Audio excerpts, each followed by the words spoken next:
All right. Well, happy spring equinox, guys. How perfect of a timing this is, right? So let's Yes. get ready to plant. And this is a special town hall it's a veterans town hall. And we have one of our founding co-founders, which is Sunny Welch. She has been with us from the very, very beginning. And thank you so much on this venture with us. So I want to tell you just a little brief of those of you who might be new to the Victory Garden Alliance. So as I said, I'm the founder of this.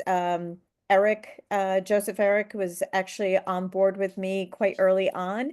It started out when I worked on the Kennedy campaign last year, and I had created the Kennedy Victory Garden Project. It was a multi-layered type of reason why I had created it, but part of it was an homage to RFK Jr.'s dedication to the environment and to our health. So, and I was working on the campaign, and I felt like it was a great way to unite people. Sorry for the tip tapping, that's my dog back there doing a little tap dance number for us. So we started this project and encouraging people to grow gardens across the country, and it happened. So, and I felt from the beginning, and Eric was one of my early partners, we had all agreed that was on that team that this was going to carry on and continue past the election because it didn't really feel like a campaign thing directed to an election. It was something organically just bringing people together. So now we are the Victory Garden Alliance, and our mission is to revive the original Victory Gardens, which was originally a military and collaboration with the civilians during World War I and World War II to people to grow their own gardens and vegetables to be able to sustain themselves through the war. But it didn't just do that. It actually united people. It helped elevate spirits. It gave people a sense of patriotism to really feel like they were part of something. It was during a time when people were, life was so uncertain. They didn't know what to do and they felt helpless. So instead of feeling helpless, they encouraged them to pick up a spade and pick up a plant and plant them. Well, this was such an incredible PR project that was, I personally think, one of the most successful. It's not the most successful that the government actually initiated. And what happened was that people did it themselves. It was mostly women, children, and those that could not serve for whatever reason that was, a lot of seniors. And they grew in their front yard, their backyards, their pots, their and churchyards, schoolyards, any spot of land that they could find, a roof, anywhere that they could. And the crazy and wonderful and most magical thing about it is that in 1945, at the height of the war, there were 20 million connected Victory Gardens across the country that were bartering and trading and sharing with each other's neighbors. And these gardens had actually served and provided 40% of the produce to Americans during that time. So think about it, almost half of our produce that we ate in 1945 came from home gardens. So that's just wild. Just wild to me. And I feel that there's no reason why we can't do that today, and we could even do even better than that. Many of us are already growing in our own gardens, but we're not connected because we're so disjointed and for multiple reasons. And bringing that connectivity and reviving this original beautiful project that we had early on from the greatest generation of our country, I think is a lesson that we need to continue and teach to our children and go forward. So thank you all for joining us. Thank you for having us. Yes, so Eric, did you want to say a couple words as one of our founding members, and we can kick it off with Sunny? Cool. Thank you so much. And Hello, everybody. I'm a founding partner of Victory Garden. As Jacqueline mentioned, um, she ran into my endorsement video of Kennedy. That's kind of the way we connected. About a week after that, I put it out. Um, we connected and started developing this platform. But a little bit of background about myself is I've been doing gardens for 20 years. Um, and some of those gardens have led to, I worked in coal country for about 10 years. We built an entire strategy from the ground up around a community garden, farmers market, federally qualified health center that basically we saw a drastic reduction in type 2 diabetes within 2 years. And a lot of my work has since then been connecting regenerative agriculture, in particular, the way that we can grow food that would increase the nutritional profiles of our food by about 100, 150%. So I'm looking forward to integrating that into this gardening project, and we should have a instructional video for all of you pretty soon that'll take all of you step by step if you want to. Learn how to do regenerative agriculture and actually start eating some of the most nutrient dense carrots and spinach in the world. So I'm excited and look forward to hearing more about the veterans group. So thanks, everybody. Thank you, Eric. And wanted to introduce one of our other founding members, which is Sunny Welch. She is the founder of Joint Forces. And I'm going to kick it off to Sunny. Hi, everybody. It's so wonderful to see such a large turnout today. Thank you so much for showing up and being a part of this conversation that really centers around how we can begin to serve those who serve. My name's Sunny, as Jacqueline mentioned, and I am the founder of Joint Forces. And we're an organization dedicated to building a transition system from active duty military careers to meaningful personal missions in agriculture through a 1-year live work environment based on a farm under the guidance of veteran farmers and with the support of civilian program directors. Right now, we're really great at training people to become service members, but we don't do such a great job of ensuring their success after service. And we can do things differently. And so my organization is dedicated to making that a reality. Initially, we started with an agriculture-based therapy community garden program at a veteran village in California, where we brought in a community garden to a supportive housing unit where these formerly homeless veterans were introduced to gardening through biweekly gardening club.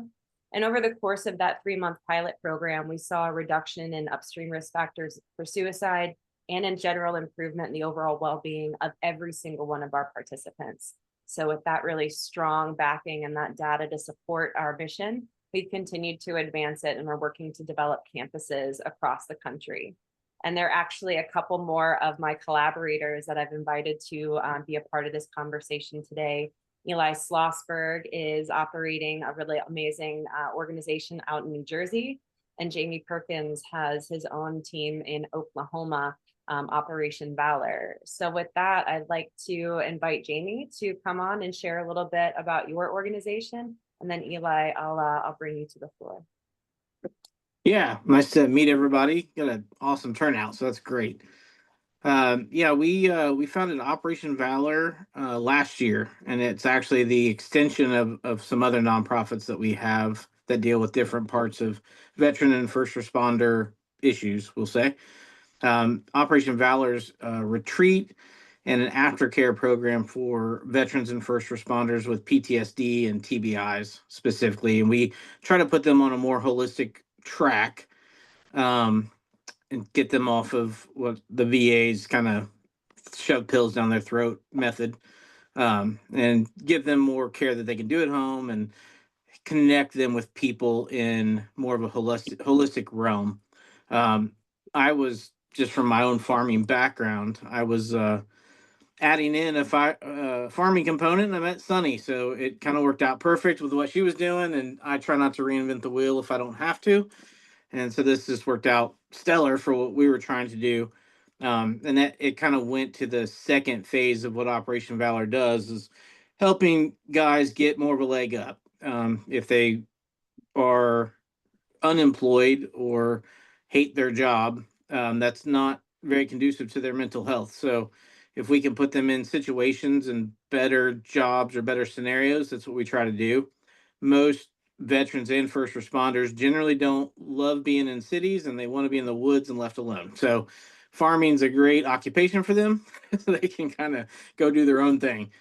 But yeah, no, this has been awesome. And we're getting ready to set off our first large scale retreat. We've done some kind of test runs with everything we've got on our property. We have a 452 acre property in Oklahoma that does have great farming opportunity on it, but it's also just it's out in the middle of nowhere. So it's a place to get away for these guys. And we've got a bunch of ponds for fishing and hiking, and we just try to let them get back to nature. That's one of our big healing responses there is let them touch nature again. But yeah, that's kind of the quick and dirty on what we do. And I'll let whoever's next go. Thank you, Jamie. Eli, would you please share with us all the good work that you and your team are doing up in New Jersey with local food heroes and Ty's House? Yes, I'll try to keep it focused on the ag side. So we've been developing our local food heroes program since 2023. We gained access to an actual transitional housing facility owned by the state of New Jersey, but funded by the VA. So it's transitional housing for homeless vets. So the superintendent of the facility had the same vision that I had, which is turning this 300-acre mountaintop back into farming and housing for veterans and their families. So kind of like a few other people that we're meeting, we're kind of going down that same path of the healing physically, mentally, spiritually. We're trying to focus on all the other different complementary careers in agriculture besides just farming. So we're trying to get the guys exposed to funding sources, business opportunities, and just open their eyes up to what they can repurpose our skills for. So that's the path we're going down. And we just named ours Local Food Heroes because I have a vision of seeing, these credentialed, professionalized veterans out in neighborhoods and actually be available and be there teaching and showing. So I'm glad to meet everybody and be on this journey because it's amazing to hear and see other people doing, in essence, exactly what you're doing when the people around you oftentimes think you're nuts, but you're not. So thank you.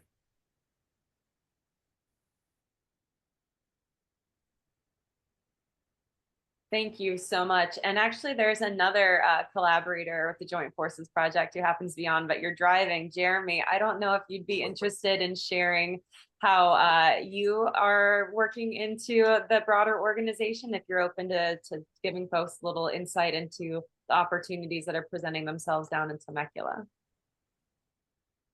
Yeah, well, like you said, I'm driving, so if you guys can't hear me, let me know and we'll cut this even shorter. Without getting, all right, fantastic. I won't get into my background and everything, but just to say, catching up to speed, I've got a lot of friends, colleagues that I've worked with. I've been in production, mostly live events, for the last 8 years, and before that, I was producing national news. My daughter is a sociology degree. She was in she worked on the community garden for her college and then ended up running it by her sophomore year. Went to another school that didn't have one, and she started one. And so I live in a town where I have a lot of connections, and so I started, in an effort to get her home, asking the people with property if they had 10 acres for a community garden. First guy I asked said, no, I don't, but I have 50 acres up the road and I've got 240 with a well. He goes, so, let me know what you need and we'll section it off. And that was really before I even told him anything, because this is before I had a plan. So that's morphed into calling all my connections. And I've got now the city of Temecula that wants to give us another 6 acres. I've brought in a lady, Lori Simmons, who I'd like you all to meet as soon as possible. She owns Big Dog Ranch Rescue.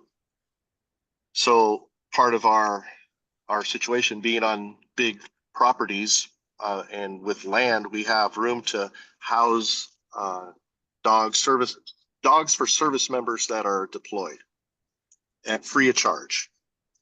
And she's doing this already. She does this in 5 states. She has 13 intakes centers. So this isn't like something that she wants to do. This is something that she's spent her own money on for the last, I think, 9 years putting this all together. And she offers free dogs to veterans. She offers a year of free dog training. So she has a mandate to put these all over the country. And so we're set up to just add another component to it and another avenue of funding to keep this going and growing. So I don't know if there's anything else you wanted me to say, but that's the short. And things are moving really fast. I'm really excited about it. I went to 2 meetings today, and we've got a production studio here in town that's willing to just donate studio time, editing time, graphics, whatever, to promote whatever we do. When we have things in town to promote the center, we've got a lot of backing. We've got the local church here that is very active in the community, and they're on board 100%. So it's being pitched to the city this Tuesday. As far as the 6 acres. And Monday and Tuesday, I'll be driving around. After this is morphed into what it has, Ken Smith, the original property owner, he said, well, I've got more than those properties. He goes, let's go around. I'll take you around for 2 days, and we'll look at all my properties, and we'll decide exactly where's the best place to do this, where's the best place to invest in this pilot program, because he's really concerned that it, of course, goes off without a hitch and gets the national publicity that it deserves. And then we've got all kinds of space to expand here. So very exciting. Temecula, California, look it up. We have a frost every 4 years or so. So we're growing year round, and we're just right in the position to support the other efforts in the Alliance as far as preparing MREs for veterans. We're surrounded by 10 military bases within an hour and 10 minutes. So we are just really in a prime spot to do this and be, I think, something that would gain a lot of notoriety, raise money for all the other little projects where it's harder to raise money. Jeremy, it's been so wonderful getting to know you. And I just want to tell everybody else who's on the call, all of the connections that we've just shared, Eli, Jamie, Jeremy, myself, all of this was born out of this Victory Garden Alliance group. It has been a truly transformational opportunity to connect with people on such a personal level, where all of us have our different initiatives that can come together and create something really cohesive and something that's really collaborative, that fills in the gaps, rather than, as our team members have said, reinventing the wheel. I call joint forces rather than duplication of efforts, because there are a ton of people out there that are doing great work, but not a lot of connection and collaboration between us. And we can all be doing more to lift each other up. A rising tide lifts all ships. So with that, I'd like to turn it back over to Jacqueline. If you have any more questions for us, we're happy to answer them. I do see one hand up. I don't know if you're ready to go into question and answers yet, Jacqueline. So I will. We're not yet, but Victoria, you can go ahead and ask a question, but then I have a couple of questions for you guys. It's not so much a question as a remark for Jeremy. I just wanted to say that I am very familiar with Big Dog Rescue, and they're a wonderful, wonderful group. They're one of my favorite charities that I give to, but I saw a little blurb about them a couple years ago on TV. And I've been giving to them ever since, and I get all their mailings, and it's a wonderful group. So God bless you for that. I was just able to do film a documentary. I spent 12 days with Lori on a bus during the whole hurricane in October there in Florida. And we went to 5 states with the rescue and the whole situation. And that was a privilege to see behind the scenes. And I'm telling you what, she is a woman, she's a doer. And so when she gets moving, it happens quick. And when she picks up the phone, people answer all the way from the top, all the way. So Laura Trump's on her board. They just raised, in one day, they raised $7.1 million at Mar-a-Lago. Then she went on Fox News, raised over 830 something $1,000 on that. And then did another follow-up fundraiser at Mar-a-Lago and raised over $8 million. So she's on fire right now, and really and then available for grants to house the Yeah, dogs for well, veterans. And there's just so many things that she's on the leading edge of. She's been doing it for a long time. yeah, as a person who, in my career before I retired, I was in charge of 3 animal shelters for the county, and it's very, very hard to find shelter for very large dogs. And she was like right out there as the founder. It's just a wonderful group. So congratulations on the collaboration. And I'm not sure, Jeremy, if she's doing this, but I'm thinking, so I have a giant Bernedoodle, and he's my garden dog. He's outside with me every time.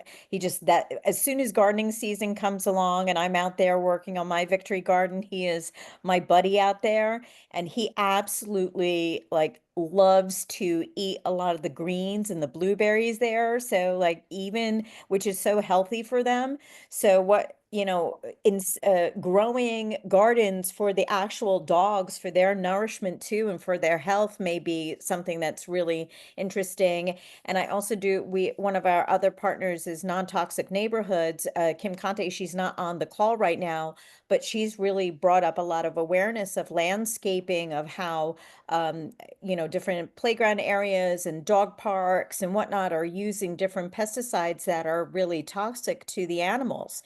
And we're taking our animals out there to play on these in these parks, and we don't realize the effects that they have on not just us, but on the animals, because they're rolling around on the grass and in the vegetation over there, and then they get the exposure. So we'll definitely pull her in and help advise to make sure that we make the areas as toxic free for the dogs and for the humans and their caretakers as well. Be it that the dogs are the caretakers and the humans are the caretakers as well. So great collaboration. I did have a couple of questions actually for Sunny to begin with. So Sunny, how did you get started doing your project? Like, tell us about that, and what did you see grow within the veterans, and if maybe Eli and Jamie could bounce off at that as well and join in on that conversation. Yeah, so my entry into this arena is really personal. I come from a military family. My generation is the one that's been fighting the global war on terror. So friends, family, community members, partners, colleagues, neighbors, they've all been in the fight in one way or another. A lot of people really close to me, and I've seen what can happen to somebody's mental and physical health when they transition out of their active duty role. Whether it's combat focused or not, the military experience changes you. It's designed to. And we're really good at creating a structured pathway to ensure people are successful at their active duty roles. And it makes sense why we do that, because it's a case of life or death, often for themselves or those that they're serving with.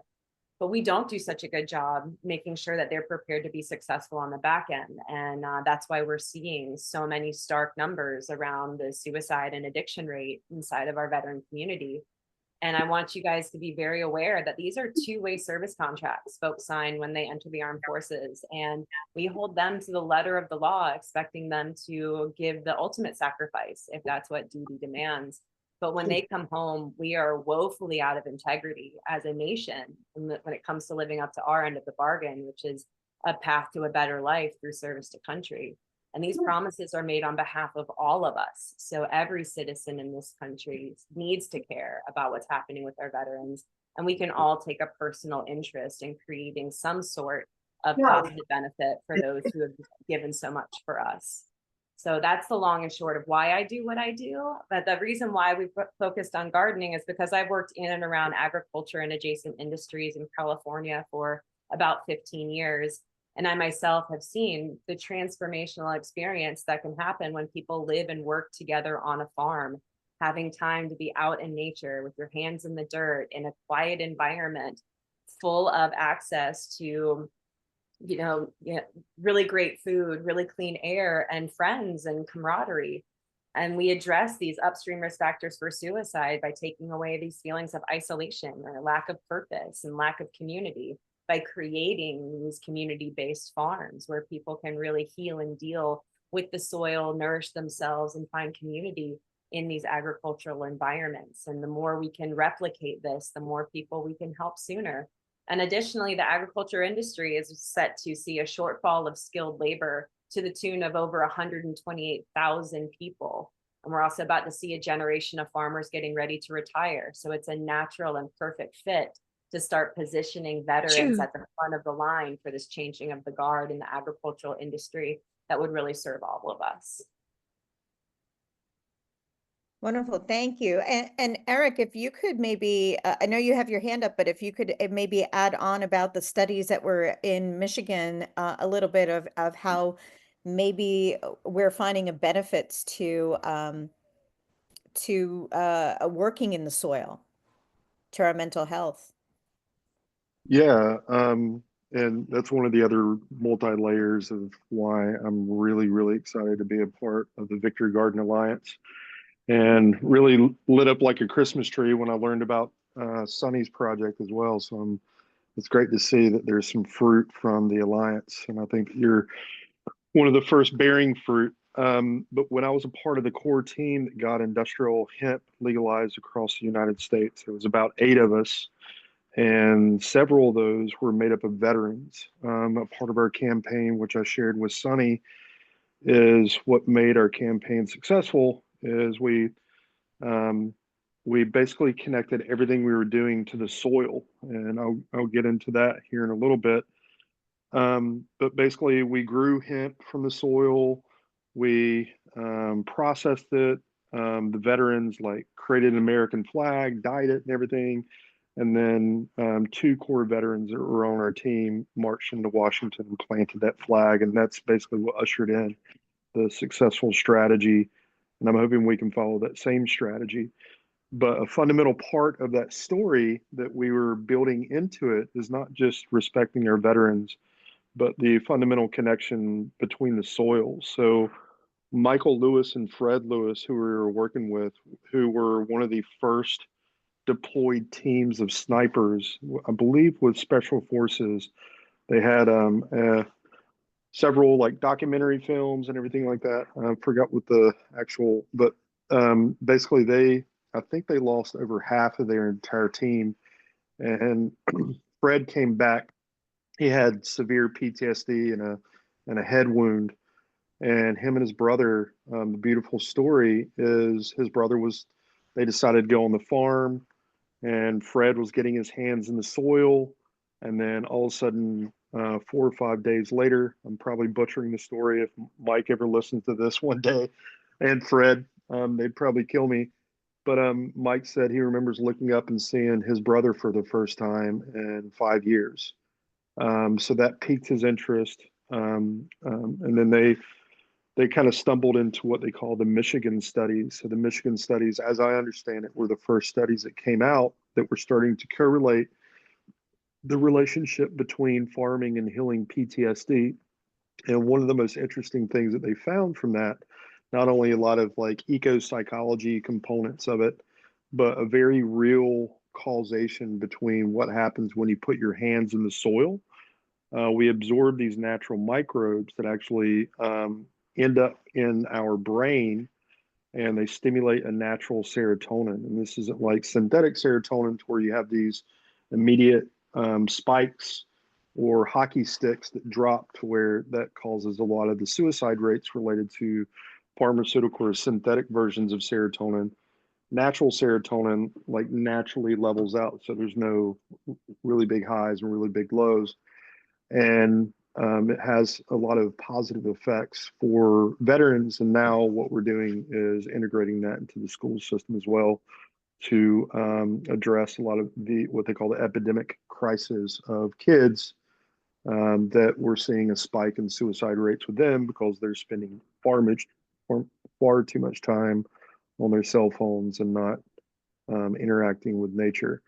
Hopefully that answers your question, Jacqueline. And the other thing that I wanted to preface before we go into Q&A, if we have time, just speaking with Sunny the other day, is just a brief brainstorming session as well between the core team that are developing and launching this kind of the first emerging national strategy, since Oliver's on the phone, James is on the phone, Sunny's on the phone. We wanted to kind of map out some of that stuff if there is some interest in kind of engaging that high level strategic conversations and everything, and then potentially move into a Q&A. Thank you. Yeah, that'll be great. Before we do that, I would like to, so Jamie, could you give us how did you really get started? In the farming or in the nonprofit side? In the farming with the nonprofit side. Oh, okay. Yeah. I grew up in Indiana. I grew up in an area called Greenhouse Row, and left. Originally when I got out of my parents' place, I said I'm never coming back to farming. Don't ever want to do this, and here I am. So happened about 10 years ago. I got back in it. No, I actually in Honduras, this is what really started it at the end of the day. They do a thing called slash and burn of the jungles there to put ash into the soil, and it's a terrible practice at the end of the day. So I just decided to volunteer and help this one group there because I understood farming, and help them stop. So I guess if you really want to know, the actual start of me mixing the two together was there in Honduras to keep them from burning their beautiful rainforest down so they could farm. And then just I own businesses that we were plugging farming in to different sectors for employment. And I didn't think much of it. I knew, how to get those things started, hire the right people, and get them going. And then 2 years ago, I tried to retire for the second time, and said I'm really just going to give back all the way, and got involved with a bunch of nonprofits. And a lot of this was my own dealing with my own PTSD. I had a TBI as well. How I overcame that. My wife's big into holistic everything. And so she really is the one that kind of got me through it. And I'm like, man, we should definitely do this. And that was kind of how Operation Valor got started. We have a housing nonprofit that we do, and we also have another mental health nonprofit for veterans. It's almost kind of a test bed for how we get guys kind of in immersion therapy, and it's more of a tech side of things.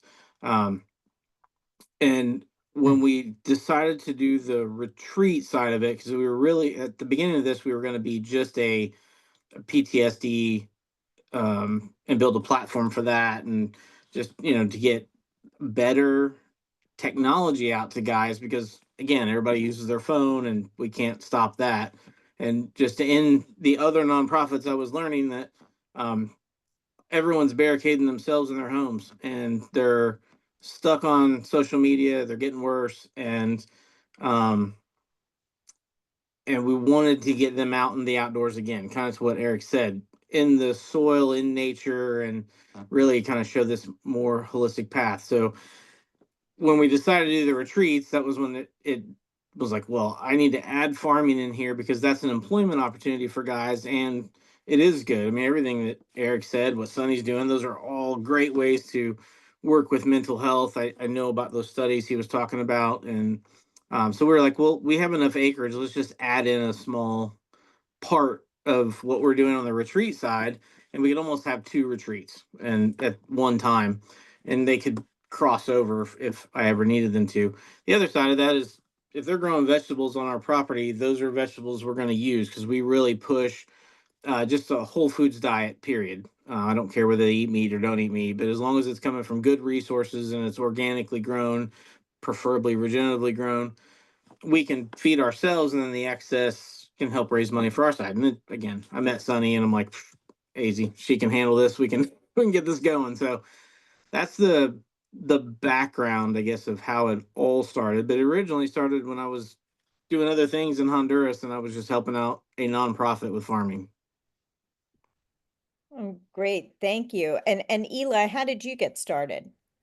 um, I have fond memories as a little kid actually being on my family or my uncle and my grandfather's farm. They were, I guess, big ag, doing soy and corn and stuff like that. So I remember just running around the farm. We weren't working at that time. We were too small. And then I just didn't grow up with it.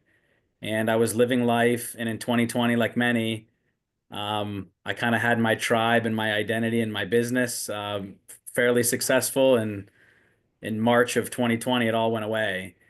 Um, and my wife and I are both Marines. We've been together for almost 23 years. We met in the Marine Corps. And when everything kind of like collapsed in 2020, we realized like I thought we had trained and learned something valuable in the Marine Corps. And we realized like we didn't. So the first thing we did is we ran out into the woods in upstate New York and started taking like wilderness survival skills courses to just learn how to be back out in nature and know how to do very basic skills. And that very quickly led me into learning about native edible food forests that Native American people would have known where medicine and food is. And then I went down the rabbit hole of permaculture, and I just started seeing the visions of edible food forests like in everybody's backyard, front yard. And then just kind of started questioning the fact like, why are we not just growing food everywhere? Why do we have ornamental trees and not fruit bearing trees? And so that's kind of probably 4 years ago or something like that. Maybe I think I started talking about local food heroes.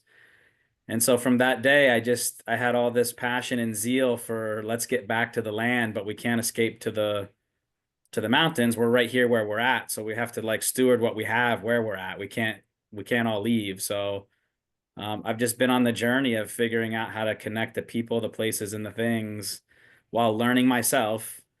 And that's kind of all I did was talk about food forests and gardens, and everybody kind of got sick of me until finally I met that one person who says, you got to meet my buddy. And that's when I got introduced to the guy who runs the facility that we're at, and he's not said no to me once. So my only limitations have been my existing knowledge and what I have the bandwidth to do. But it's just a real blessing because I don't know.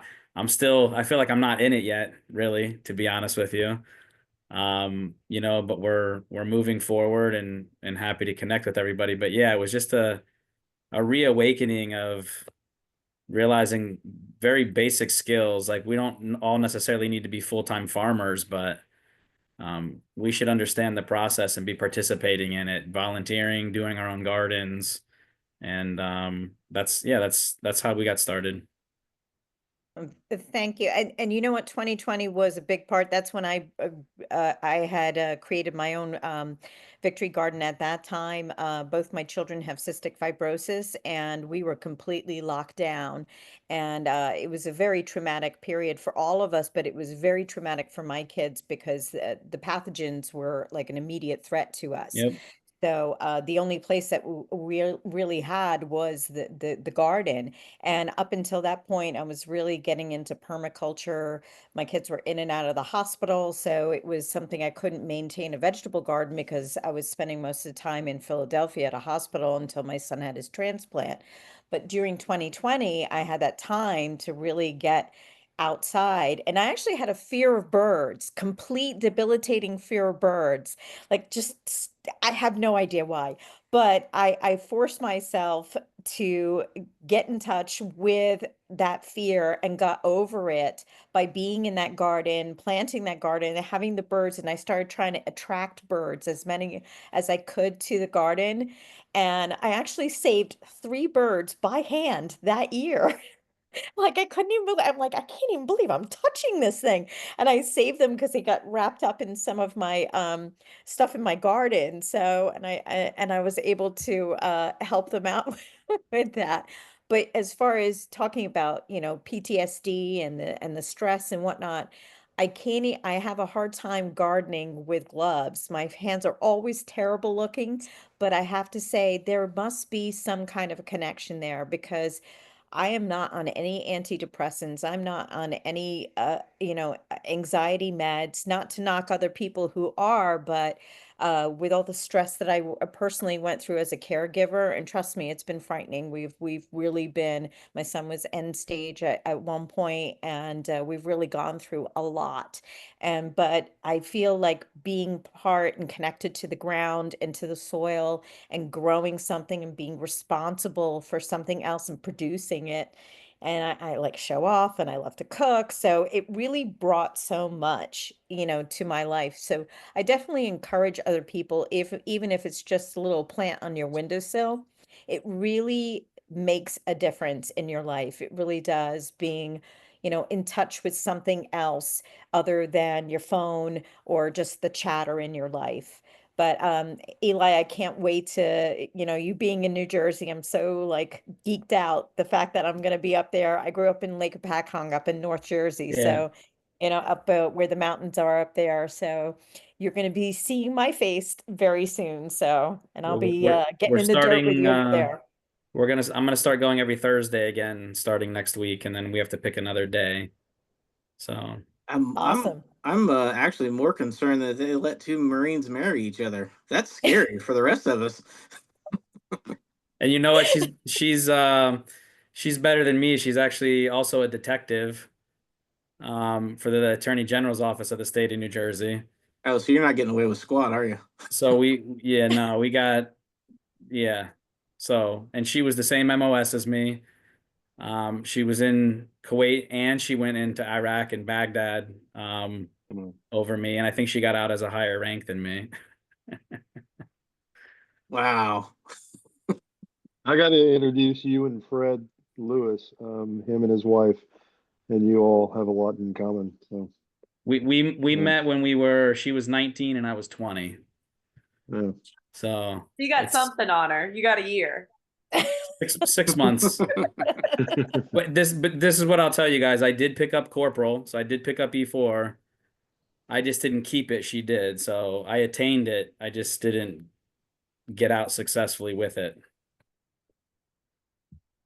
Well, I just absolutely love this. And as far as now, Eric, you were talking about like if Jeremy's still on the call, or if we can maybe anybody else. And I know we actually have some veterans on this call too.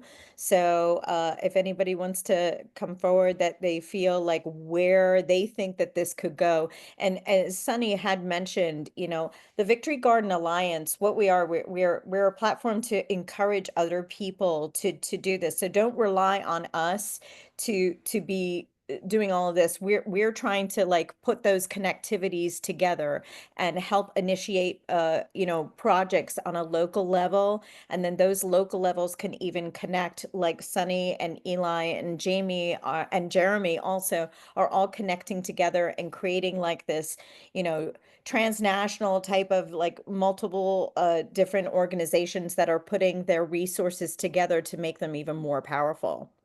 And I'd Yeah, like to take just a moment and also acknowledge another big supporter of Joint Forces who happens to be on the phone and has also been a part of the Victory Garden Alliance for a while, Heather Smith, who is the CFO of Lost Coast Plant Therapy, which is a poison-free pesticide that works on things like powdery mildew and soft body bugs, was the very first corporate sponsor of Joint Forces. She is the daughter of a Vietnam era veteran and has been an extraordinary advocate for the work that we've been doing in California, committing both dollars and product to the gardens that we've been working with in support of our veteran community. So I just wanted to acknowledge Heather Smith. And if anybody is not aware of this poison-free pesticide product that's available for both home and commercial size gardens and grows, she's your lady.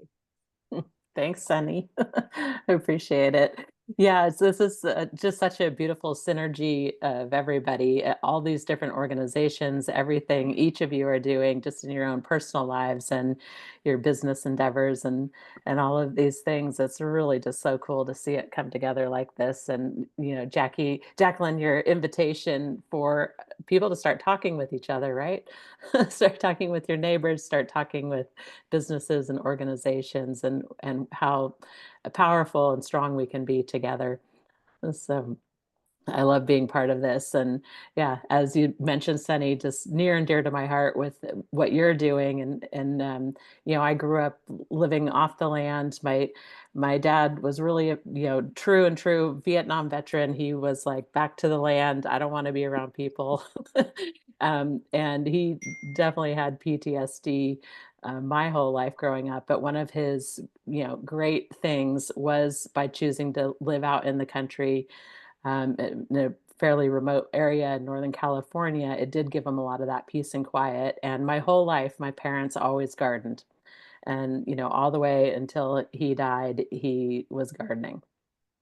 So I got to see, you know, firsthand the difference that it made in his life and in all of our lives, to have that connection with the land and the peace and healing that comes with that connection. So I love just seeing this conversation occur on a national level. It's really exciting, to be a part of and support. Thanks, Philip. And I want to call everybody's attention to the link that Jacqueline just put up. We're in the middle of our drive for, this is like a commercial break, I guess, from your sponsor, Victory Garden Alliance. That everybody, if you could go to that sign up there, and we're going to have additional information coming out pretty soon to where you can send out. It's been on my to-do list for a while. I apologize for not getting it out yet. But we're going to be sending out a media kit and basically a sign-up kit for everybody, so you can send out, you know, email blasts, social media. We'll have a bunch of little pictures that you can post out there, text messages, all that kind of stuff, and really drive to get people to do our mission, or our vision is pretty simple, is just plant something. Like if it's just growing a plant in your window in your kitchen, or actively integrating yourself into a community garden, just go down into the chat and hit that link that Jacqueline put up, and please sign up. And then we're going to have more stuff in store over the coming months and over the course of this year. Some of the conversations, Jacqueline, so the commercial's over, that you mentioned, Oliver, if you're just talking with Sunny the other day, if you're amenable, having an open dialogue on some of the steps that we maybe want to consider for moving your project forward in Southern California, if this is not the right platform for that, we can have a follow-up meeting. And two, Eli, I just wanted to put it out there. I'd love to follow up. I know that we've been in text exchanges and everything. And if they're completely open for you doing anything, you know, potentially considering, I mean, are y'all doing regenerative agriculture? You mentioned permaculture, which is pretty darn close. I mean, so we're doing what I know. So we started with just regular like ground cover, straw, like small gardens, everything natural. And last year we put garlic in the ground. We brought compost in for everything. So we're just in the courtyards, and where we're at now with the space is trying to gather the right people and resources that already have the blueprints and the SOPs. Because right now we're trying to put together a broader plan to kind of just start encroaching on the property, to be honest with you. Yep. Okay. Because like I said, nobody's stopping us from doing anything. So if we're engaged with basically the local community colleges, the extensions, the watershed association. So we're trying to I think we have enough people now that if we actually have the plan or the resources, we're moving into it. So. Well, maybe that can dovetail with kind of the conversations that we're having with Sunny. Sunny, I don't want to speak for you, but there's a lot of synergy. So in reducing those silos to where it can spill over into all these sites. Well, I think, I was gonna say, I think like what everybody's been saying, we've found ourselves in the position where I think we're more of like the boots on the ground, recognizing that everybody else has programs that are already in existence. So we're just here to teach and execute. And we've had some success also talking to municipalities to show them what we're doing, like everybody else is doing, to start trying to have that conversation of give us, you know, the 2 acres, the 3 acres, you know, to replicate what we're doing. So Yeah, and what I'm participating in the team with Oliver's project down in Southern California, another one. I don't know everything. I know a lot of folks that cumulatively we do know a lot about pushing forward regenerative agriculture. But myself, I was given a blank slate for one of the country's largest urban farms down in Winston-Salem, and I ran with it. I did about everything that you could possibly experiment with. So I'd love to do the same thing that we're I'm committed to with Jeremy's project. Is, I mean, for example, like, are you testing your compost profiles for like pathogenic? I'm not at that level. That's like Okay. So these are very, Yeah. very, it sounds complex, but it's stupid, simple to do. So I can basically help you all outline some of those stuff. The reason I'm saying that right now, you're moving into the growing season. There's Right. some very stupid, simple things that you can do for fairly inexpensive soil inputs that you could consider, as well as other alternative mulching strategies and pathogens and your foliar sprays. Your pathogens and your foliar sprays is really where you're getting into what AEA agriculture is doing in terms of boosting up its Right. plant immune systems. I mean, at that point, you're getting into the world of regenerative agriculture. So, Well, and I think the thing for us is, since we're in the courtyards right now, I think we're going to take a lot more of the regenerative practices more out into the fields eventually. So I Yep. think we're going to be doing more of the, like, row I guess, farming. permaculture style in the courtyards. But again, that's why we're out seeking help and advice, because I'm no longer putting myself out there as the expert, even though the superintendent does it to everybody that he meets. That's what he tells everybody that I am. So I'm doing a better job of bringing somebody else in to do what they know how to do. So I'm letting go of my my pride and my ego on what I thought we were going to do. And if it's okay, I wanted to just ask maybe Jamie and just Farrick, if you guys could just give a little brief on maybe some of the people that are on this call that don't know what regenerative agriculture or regenerative growing is. So if maybe the two of you could just give a little bit of a brief on that. So Jamie, if you could. Yeah, I keep it pretty simple, and I kind of go to that old school. I've worked with Joel Salatin, so my version of regenerative is where we run animals in a pasture, and then we turn around and farm it. I don't get as technical in that. I have a whole staff that gets real technical, so when you go to me, it's like, well, we'll just get it done. But yeah, we've been following that system of that regenerative ag where we use animals first and then follow through. But my farms are large, so we're using machinery and equipment, things like that to do. I've done a lot of market garden stuff. We had our own until neighborhood crazy lady just hated farming, and she fought us to the point where we finally just sold it and said forget it. But that was a 15-acre market garden. That was where I was competing with J.M. Fortier on kind of some ag stuff on that one, and he won because I had to sell that farm. So that was part of that challenge. But yeah,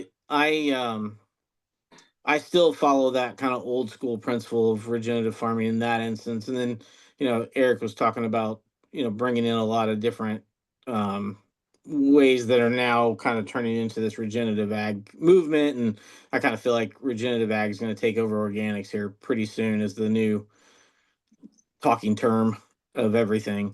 So there's my old school 2 cents on it.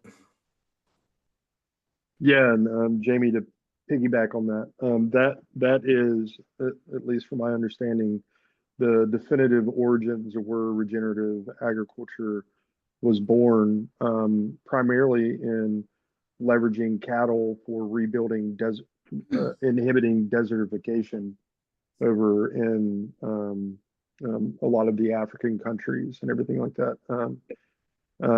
I learned it from, in some ways, Michael Lewis, who was one of the veterans that I worked with the core team. Yeah, we know, we both know Mike. I know Yeah, Mike. yeah. Yeah.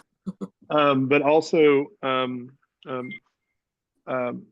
working on, so the way that I understand regenerative agriculture is you're building something not just for the status quo, like organic, like, okay, we've set all the perimeters for our soil and inputs and everything like that to where we have the end product of a tomato or anything like that. Actually, when you're engaging in those practices, you leave that area better than it was when you first showed up. So what that means in concrete ways is I first learned regenerative farming when I was in coal country. We were trying to figure out how to build soils on literal moonscapes. So where they're blowing tops off of mountains in coal country and flattening it and everything. I had an opportunity of working with some really brilliant foresters and working with them on what they call agroforestry, where we would use forestry and other different methods for rebuilding soils, literally on something similar to moons. And then from there, I stumbled into working with Dan Keatridge, which I've been kind of struggling on how to really, what differentiates between organic and regenerative for me, it's maturing in a way to where it's less about a battle of concepts anymore, and it's more about the science in it. And what I mean by that is organic doesn't really care at all about nutritional density. It has never been a part of the history of the way the movement emerged. It's always been about living systems within the soil, getting back to nature, all that kind of stuff. What differentiates organic from regenerative is moving the needle and increasing that nutritional density of your food. And John Kent with AAA Agriculture, who is a rock star because he's really follow him if you are ever interested. Yeah, he is literally on the cutting edge. So Dan Keatridge has figured out, and a bunch of his team, like remineralizing the earth.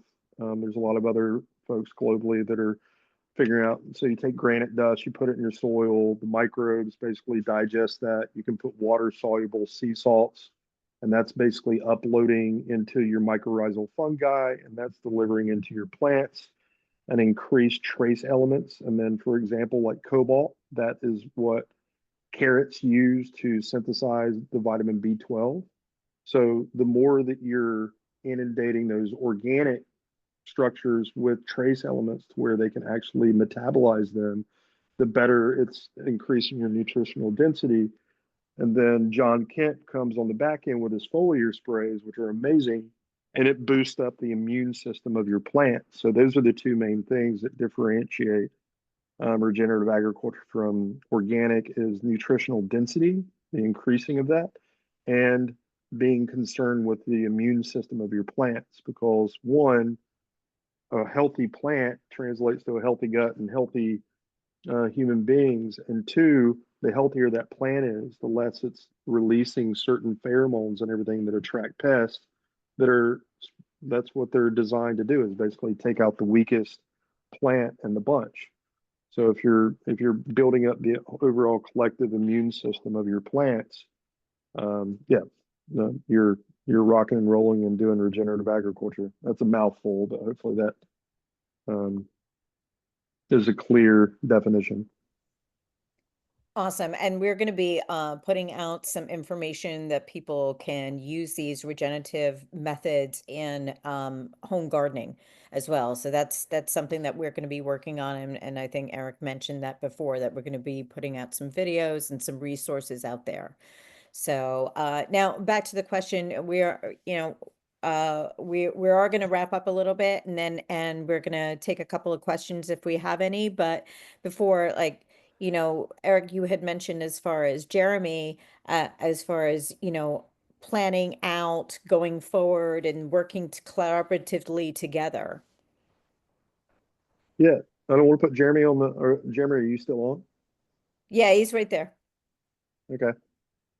I mean, like, last week's meeting was really, really interesting as there wasn't a lot of planning, but people jumped in and we were just kind of playing off each other. And I really want to try to encourage that with some of our meetings. So I guess this is the first experiment in doing that. But Jeremy, I sent you a text. We're looking for potentially somebody to edit that video so we can release it pretty soon. And two, after speaking with Sunny and talking about your initial kickoff call and everything like that, I'm ready to rock and roll. Like put our heads together, develop the plan, and I think it would be really smart to include Eli, just like Eli, what you're talking about. You're the boots on the ground. I think that's potentially the way this model is emerging. Sunny, correct me if I'm wrong, is we can come up with a centralized formula that is measuring data. So you're popping out all these folks from not only veteran farms, but other gardens that are involving children and everything. We're measuring the impact of what happens when somebody interacts with that farm, would be one thing that we focus on. And two, really drilling down on the science of what makes these farms regenerative, nutritional density, increasing the immune system of plants, and whatever else comes into the pipeline. And both of those things help us get more funding as well when we're playing with Yeah. data, which is Oh, good. yeah. We can put more Actually, with Robert farms Wood on the Johnson table. Foundation and NIH and all that kind of stuff.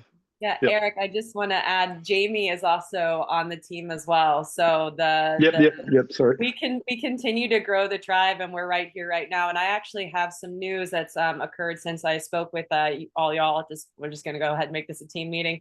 I am going to be down in the San Diego Temecula area for the kickoff of the California Farmer Veteran Coalition year on the weekend of April 12th.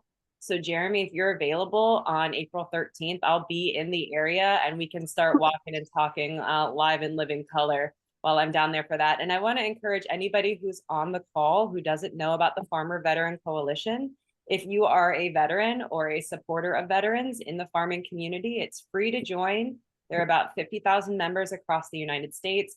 And there are a lot of resources and a lot of community building opportunities for folks who want to support veterans in agriculture in that organization as well. I'm also working to see if we can bring them on as a partner. So as I start to integrate more heavily into that team, I'll be bringing some more people to these meetings as well. But my new position actually creates an opportunity to interface with the transition assistance programs, which is the 5-day workshop that every service member gets as they start to EAS or end their active service contracts.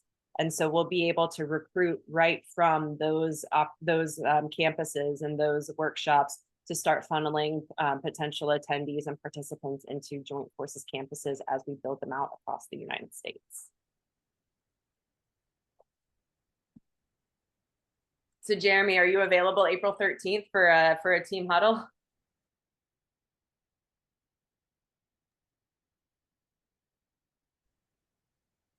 He may still be driving. Can't hear you, brother. I can see you talking, but I can't hear you. Oh no. Is there a way that we can turn him on our end? I don't know. Hold on. Let me see. Paul's on. He may know. Try to unmute it again. No, I don't know. Paul, any ideas? Might be Hello. the There headphones. you go. There you Okay. go. Okay, it was your headphones. Took off my headphones, so now we're back. There we go. Yes, I'm sorry. I thought I was chiming in there. Sorry about that. Absolutely, Eric and Jamie, Ian. Yeah, well, let's get together on the plan. I'll tell you, I had a great plan. I mean, I had a great plan. I ran it through AI, and then I talked to Eric for 40 minutes and rewrote the plan that night. Stayed up all night, rewrote it, and then ran it through AI, and it's like 10x. It's just really good stuff. So I'm excited to share that with you. And then I've still got to add the dog component and whatnot. So, but let's nail down the ag portion of it right away. Whenever you guys are ready, I can start sharing. Yeah, and even thinking about like there's replicable components, like for example, Jeremy, you're talking about garden farms. Eli, I believe that's the category that your farm would fall under in New Jersey. Yeah, I mean, we're trying to focus on the market. We're not trying to scale past the Market. market garden size really for what we're trying to achieve. So along those lines, what kind of I mean, this is one of the replicable things that can easily, so I mean, like Canadian farmers and a bunch of European farmers are rocking and rolling using like walk behind BCS tractors that one, reduce your cost, but have easily like transferable amendments that you can use to ensure that you're not using regular tillers, that you're using I forgot what they're called. But I think it's called a power harrow. Yeah, power harrow. Are y'all using any kind of equipment like that? We're not there yet. But okay. I think the JM Fortier, I guess I should call it the Jamie Perkins model. Yeah, is, exactly. Is the one we're trying to emulate, because I think what we're trying to do is we're trying to make sure that all the things that we're all talking about, that they go literally into the neighborhoods. So yeah, we intensive rotations. All yeah, we want to be like yep. intimate, where I'd love to see neighbors walk down suburban streets and find one of the 1 acre homes have a market garden, and just see that it's real. So yeah, I think those type of tools for us would be phenomenal as we scale to that level. Well, I'm a massive fan of BCSs, and I potentially have one that we are not using that I will donate to you if we have it. I haven't seen it in a while, but I know it was sitting in the barn somewhere. That would be awesome. That would coincide to what we're looking to do with the 6 acres in town with the city. So that would be something that we're looking at, having anybody could come there, work there, people could either lease a spot or donate a spot.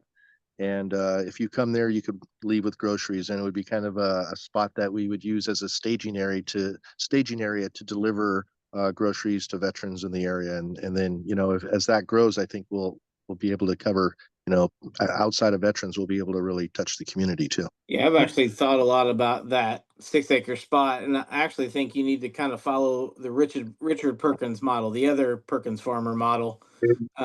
Just he has really pretty farms, so they look good. Yeah. And we could really make that as kind of like the science center where people can come to learn about the things that we're doing with regenerative farming, with see the equipment. And we had talked about perhaps having a dryer there. It could be a really cool place that would actually kind of be a beacon to draw people to this area, if that's your interest. They're not on the phone right now, but there are 2 more collaborators that also came to us through this broader Victory Garden Alliance. Alita Calero and David Rose represent Just One Organics, and they are prepared to start purchasing the seconds or the not so beautiful produce from these organic regenerative farms that are going to be veteran owned and led, and turning that into a dried food product. And we have some big plans as to how that might be repurposed to also support our military people that are still in uniform. So a lot of really cool synergies have come from this team, and I'm so excited to be working with folks as talented as Eric and Jamie and Eli. It's a pleasure to bring you on as well, and Jeremy.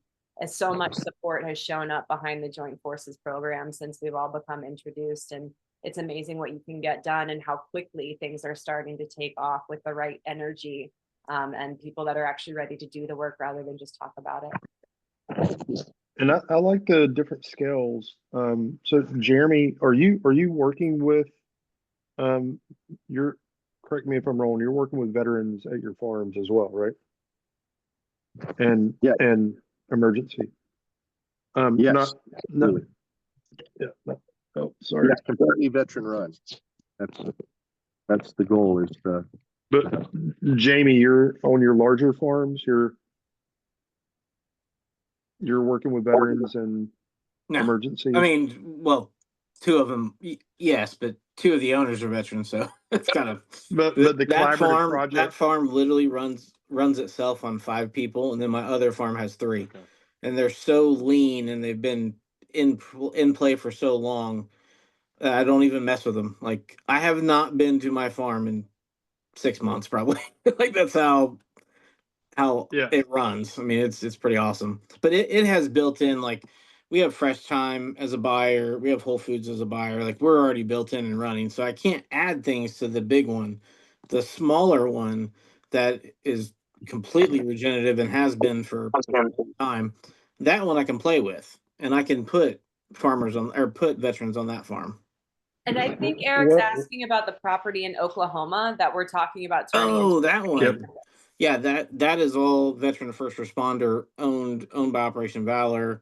And we don't have an active farm there yet. I was getting ready to do that when I met Sunny. So that's open game. We can do whatever there.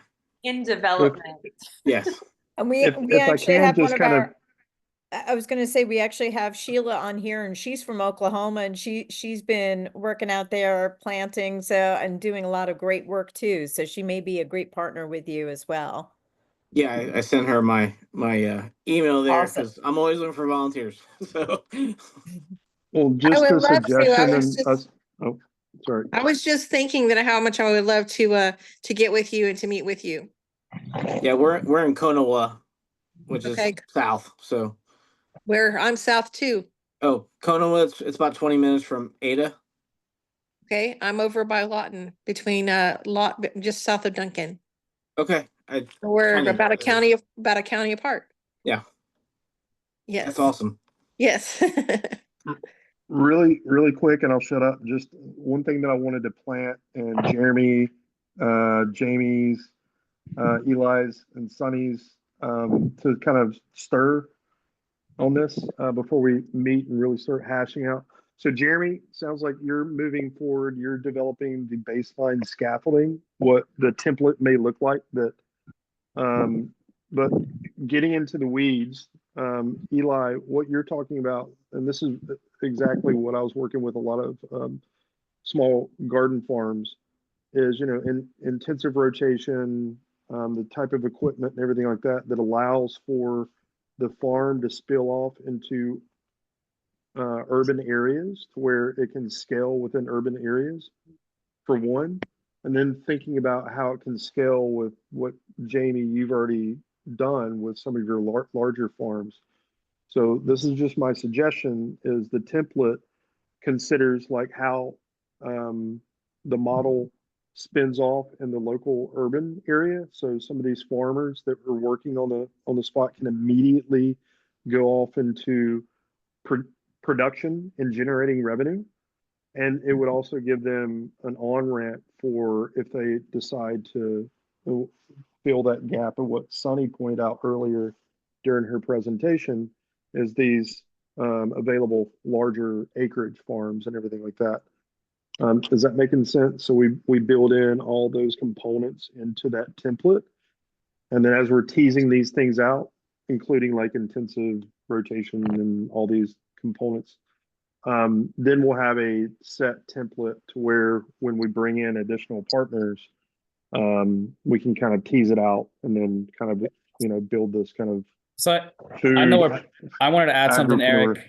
One of the things that we're doing because of the urban suburban side of it is that our nonprofit is primarily housing focused. So we're trying to take advantage of the HUD-VASH vouchers for the veterans specifically, with multifamily properties that have, a half acre, a third acre, 1 acre, Oh, wow. because that's what the real estate side of it and the housing component is kind of what helps be a really good economic engine for planting yourself in the community so that the veterans themselves have actually a place to stay and live. They have housing, they have their disability income, and then ideally we'd be working with them, taking them from the house, going to whatever, sites or Yep. plots. This is because that's the other thing, right? Anytime I've tried to look for a program, it's like, are you going to take me with my wife and my kids and I'll come do it? Or are you going to offer me a position? So that's why we brought the housing into it, because even if we have 2 and 3 bedroom multifamily homes, now we can actually bring a veteran and their family in. That's also, getting these other pieces, and now they're actually freed up to come help us. So that's a big part that I would make sure we add into the mix where it sounds like I think Jamie and other people are already aware and doing this. Yeah, but it for becomes us, that's an somewhat of a important modular component. platform to where people can kind of plug in, like, I want to do housing here because it fits the Right. needs. Housing won't work here. Here's what we plug in. That's the direction I'd love to see it move forward, because then we can raise a lot of money on that just based off of its replicability. I love your thoughts on all of that, Eric, especially because there's not just one type of veteran. There doesn't just need to be one type of pathway forward. Everybody's going to have their different desires. Everybody's going to have their different backgrounds and like areas where they want to be located. So creating a build-a-bear approach, or as you're talking about, the modules and template, really makes a lot of sense. And I'm really grateful to have you with this. I think that the next meeting that we have will be all involved once we hear back from Big Dog Ranch. And we'll have a super team get together. No, I just want to, the 50-acre parcel that we have out here is just exactly what you're talking about right now. I mean, they don't even know it yet, but there are 60 units there. They're all modular homes. They're all irrigated with beautiful landscaping. And the only deal is that landscaping isn't edible. There are probably about 80% veterans in there right now. So they don't even know what they have right under their nose. And so and what you're going to do with it. Yeah. So yeah, that's pretty awesome. Did you say there's 60? Really awesome. There's 60 right now, and there's room for I don't know, maybe 60 more. Well, it depends what you use the land for, if you use it for gardening or if you use it for that. But we're talking, water coming out of the ground in multiple places on the property. It's really, really set up. So I gotta see that place. You coming out in April too? Yeah, I might be. Well, I would encourage you guys to get out here as soon as possible and see what we have here. It's beautiful. There's a beautiful time of year, and we have a retreat. When did you say April what? The weekend of April 12th, and it would actually be really great to have you out because it is the California Farmer Veteran Coalition kickoff, yearly kickoff. We're going to have vendors. Heather Smith is going to come. She's just confirmed with me while we were on the phone here. And so all of the VSO organizations from down in the Southern California area are going to be there. A lot of the farmers, all of the board members for the California chapter of the Farmer Veteran Coalition are going to be there. So it will be a worthwhile event if you can make it out there. Yeah, I may be able to pull that off. We have a retreat the next week in Oklahoma, so I might be able to shoot that and then go to Oklahoma. All right. Eli, would you be able to go, Eli? I don't even know where it is, but who knows? It's Southern California. I mean, I miss Southern California. That's where I got out of the Marine Corps. Let's say I'll bring crayons for you, bud. We got you. You know what? I was before that time, so I don't even understand that reference. Back in my day, we didn't even have crayons. I've been out for all like 20 years now. I just included a few pictures in the chat of that property. It doesn't do it justice, but I'll send video to a group email just so you see what's there. I'll have available a save the date for the Farmer Veteran Coalition kickoff that I'll share with everybody, and maybe we'll just go ahead and get all of us on one giant team chat to see how this Temecula thing evolves. And it's a very exciting time to be alive. I would like details for the event so I can see, but you never know. Awesome, guys. If you don't have funds for it, let's raise funds for Eli going out there. I see really great things in terms of exactly what Jeremy was talking about. Like all that available infrastructure seems to be a perfect fit for your model. So well, that mountaintop we have has its own power, its own water. I think it has everything kind of self-contained. It's just being wasted by the Treasury Department. So we'll see what happens. Well, I have a little surprise for Eli. I've actually been involved in New Jersey for a while. I'm Air Force veteran myself, and my Marine son and I bought 10 acres in New Jersey, and I'm Jacqueline's neighbor. We met at a local farming event actually in town here. And I actually joined the Veteran Farmers about 5 years ago, the national one. So I've been using the Homegrown by Heroes label here in our farm. And we have flyers up for the New Jersey veterans. We have about 70 members already, Eli. Yeah. Are you involved with that? with Yeah, Cliff? I host the calls every month. Oh, okay, okay. 'Cause I was on it last month with it. And I just found him through NOFA, because I'm a NOFA member also. Yep. So, but I also in the Air Force, I was also inpatient psychiatric, so I got the PTSD on that end as well. Been working with that for many years, so I'm out longer than the rest of you guys, I'm sure. So That's awesome. So we've started out with housing. So we've been housing, we do transitional homes for women coming out of prison, recovery and homelessness and things like that. And we try to reconnect with families and try to build families and break generational curses and stuff like that is what we do here at Heather's Hope. And we just started the whole recovery program with gardening and therapeutic gardening, therapeutic horticulture and things like that. So we've got about 54 raised beds that belong to the city of Comanche, and we have been leasing them from them. And so we now have that. And so we've been down gardening for the last 3 weeks, but the weather here has been really crazy. So I actually ate some salad of some kale and mustard that came out of our garden today while we were been on this chat. But Saturday, we're actually going to be down in a festival on Main Street in Comanche promoting Victory Gardens. And so we're going to be making little gardens out of Sonic car cups. You know how those little car carriers that have the little 4 little places? We've got Sonic to give us like 100 of those, and we're going to make little gardens for all the families that come by with radishes and onions and things like that, and try to teach them how to garden with these little car carriers and promote Victory Gardens. So pray for me, because I'm going to be there with who knows how many little children doing that. So you got my prayers. Is there any way that you could do a sign up sheet so once somebody takes it, you can get their email so we can keep plug them in? Okay, perfect. We are Thank doing you. that. Yes. Awesome. We've got a whole little flyer and everything. So okay. And so please videotape what you're doing so we can share that to where like, hey, here's an idea that's emerging in New Jersey. Yeah, it was just a chance because we had this Spring Fest coming up and everybody was like, what are y'all doing over there in that community garden? So I thought, well, you know what, I'm going to promote the Victory Gardens and try to get the kids involved in gardening. So that's what we're doing. So, and I'm taking my turtle down there, Marilyn Monroe, so she'll be a big hit. So anyway, it'll be a fun day.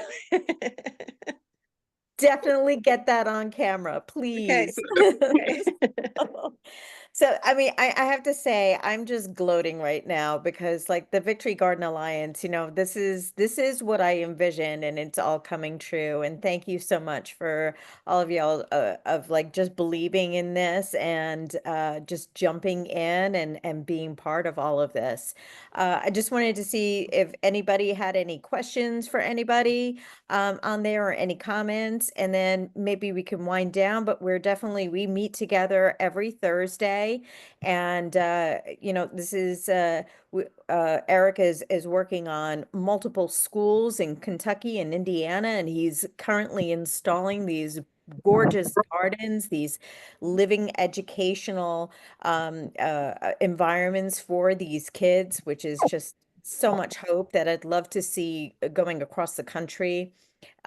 Start talking to your school boards and your PTO about instilling this if you don't have this already. And then, reach out to us, because then we can share like a different template also of what is Erica's doing. So this way we can give them different resources and ideas of how they can incorporate it into their education as well. So it's not just the time that they're going outside to do that, but like really embedding it into the STEAM education going forward, and plus getting some physical, exercise and sunlight to these kids and get them out from the inside trapped in there. So I grew up in North Jersey, and I was an outdoor kid. I was always in the woods and gardening in my parents' yard, and my mother's Romanian. So in the summers I would go to Romania and spend a lot of time on the farmlands out there. So it was as Eli said, like, those memories as a child of being outside and being part of that I think some of the best memories that I have of my childhood. So, and I really encourage that for the generations going forward. And looking forward to next week, speaking of the gardens and everything. If any of y'all haven't checked out our YouTube channel, I'm a part of beyond just signing up. I've been running around, as Jacqueline said, building gardens with a bunch of kids or families at local schools and everything. And as a part of that, we're doing a Victory Garden pledge that you can do on YouTube. We're also setting it up to where you can do it on Instagram. Sunny's got one on Instagram and multiple other platforms. But you can go right now to, or after this, but we'll talk more about this next week on the how-to component and get feedback from everybody as we're moving forward. Jacqueline's got one on there. We've got a bunch from our kids and everything. It's just a 15-second video of making your commitment. So I'm challenging all of y'all to potentially do that after you get off, and be sure and tag us. We'll send out all that information next week. So don't do it yet. We'll have all that, and then we'll be sending it out, everything on like how you tag it. And once you tag it, then we can repost it on our YouTube, because ideally we want to see people getting inspired and seeing like hundreds and hundreds of, Victory Garden pledges, to where people, and Sheila, you can think of doing this as well. Yes. I can imagine like, hey, let me see. I take the Victory Garden pledge for, Yes. and that was my 5-year-old voice saying it and everything. I mean, like, the idea is just making it as transparent as possible to inspire other people to take the pledge. Yes. I'm talking and I'm muted. I did put it in the chat real quick, and we'll expand on this really, but we try to keep it simple. I'm actually kind of really inspired based off of the ALS, challenge that we had, the bucket challenge, which I just found that challenge in general was just so inspirational. And I kind of think of it that way, of just grow something, grow a garden, and you can go out there and just make a video or a photo of whatever it is, just either of yourself preferably, or just saying that you're going to be growing something, but growing for the Victory Garden Alliance, and then use the hashtag on that. But what could really multiply this is challenge people specifically, on whatever social media or text or whatever it is, to reach out to your friends and family and just say, hey, join me in this effort. And anytime people I hear constantly like, well, I don't have a garden. Well, you don't need a garden. So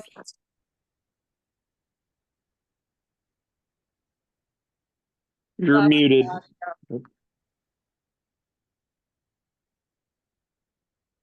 Oh no. You're still muted.